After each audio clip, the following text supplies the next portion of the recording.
I'm alive to that comment, but I wanted to respond to what Tony said just before we went on recess about the money he gave me, Tony Gachoka, 70,000.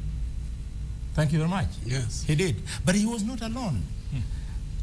I have cut a niche for myself that maybe I'm one of the few politicians in this country who captures the imagination across the political divide.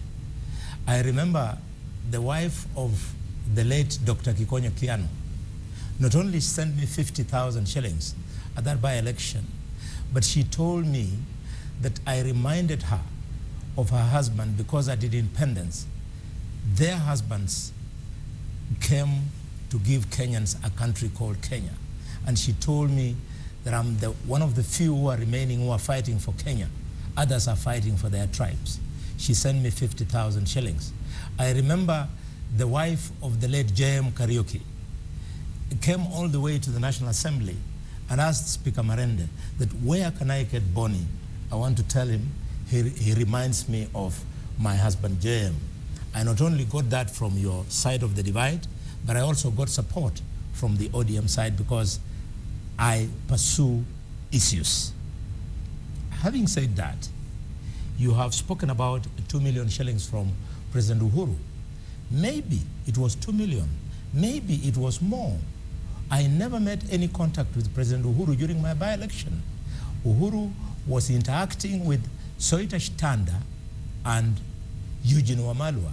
Probably if he gave them millions, then they should then go and account to him.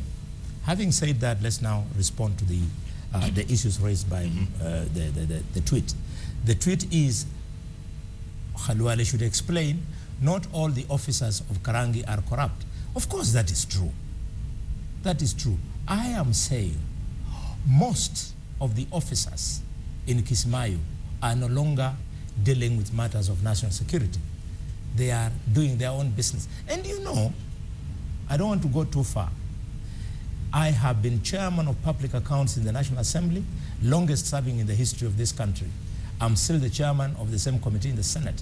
I know that what drives most of the politicians, most of the public officers, are the multi-million dollar projects. The military has such contracts. If Karangi was really an honest person, he would today have given President Uhuru that advice. But because he's playing it safe, he doesn't want to be moved away from those contracts. I'm expecting Karangi to resign. And what if he resigns? Who's going to replace him? Someone similar? Are you saying that Karangi is such a special person that is God-given?